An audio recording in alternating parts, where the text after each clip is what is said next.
Good evening, I'm Peter Mansbridge, and this is The National, a special edition.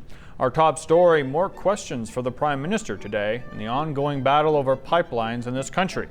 Our Terry Milewski has more. Terry? Peter, the Prime Minister reiterated his dedication to pipelines in the national interest today, but when pressed by reporters about what options he would take to make sure one gets built, he kept his options close to the chest. We have said many times that we don't have to sacrifice the economy for the environment.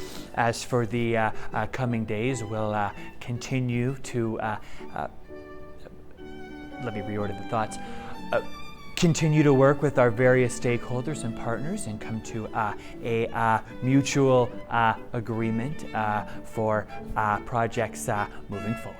The answer sparked response from some of his former political foes and current ones, including Prime Minister Stephen Harper and former NDP leader Tom Mulcair. Friends, it's clear. When it comes to our government, the Conservative government, my government, we're the only government to have consistent results on these infrastructure issues. And my friends, we know that a future Conservative government is the only one that will have prolonged success. There's a simple reason why this is happening, and the reason is very clear. The Prime Minister is not fighting for Canadians. I've been fighting for Canadians all my life. Our Terry Milewski in Ottawa. A treat for you now, some never-before-seen archived footage of some former Prime Ministers. I'm sorry, Prime Minister, you can't redeem all these coupons. Aha! And why is that? Well, you just have so many. Well, I don't see what the problem is. There's no expiry date, no item limit. I'm well within my right to redeem these coupons, and even with your policy, I don't see how you could deny me that. But all of them at the same time?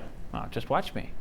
And I have to say this, sir, that with the Edmonton Oilers going into the Stanley Cup Finals again, with Wayne Gretzky and Yari Curry, Mark Messier, and Paul Coffey against the Philadelphia Flyers, and you're going to pick the Flyers, please be serious.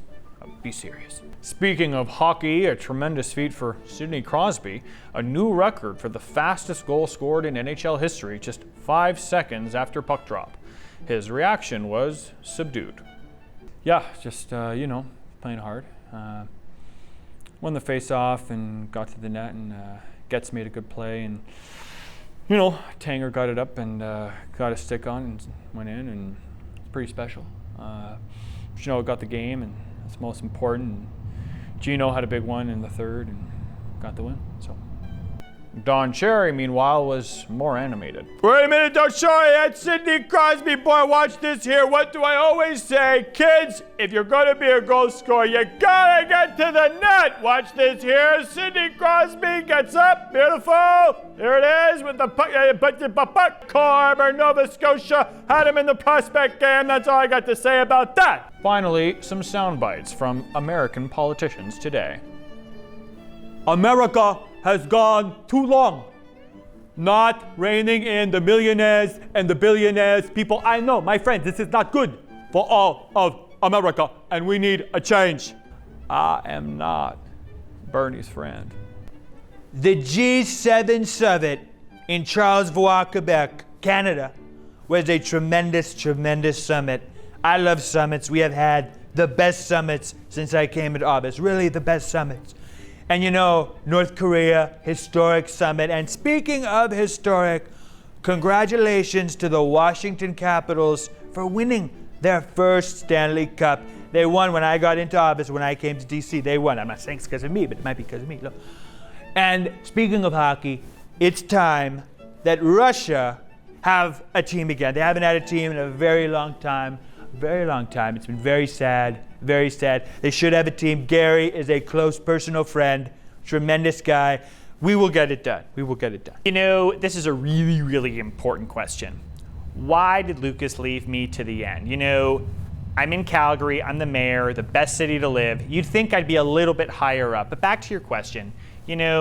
This Olympics process has been very, very transparent from the very beginning. People have said this is the most transparent public engagement process any Olympic bid has ever seen. That's The National.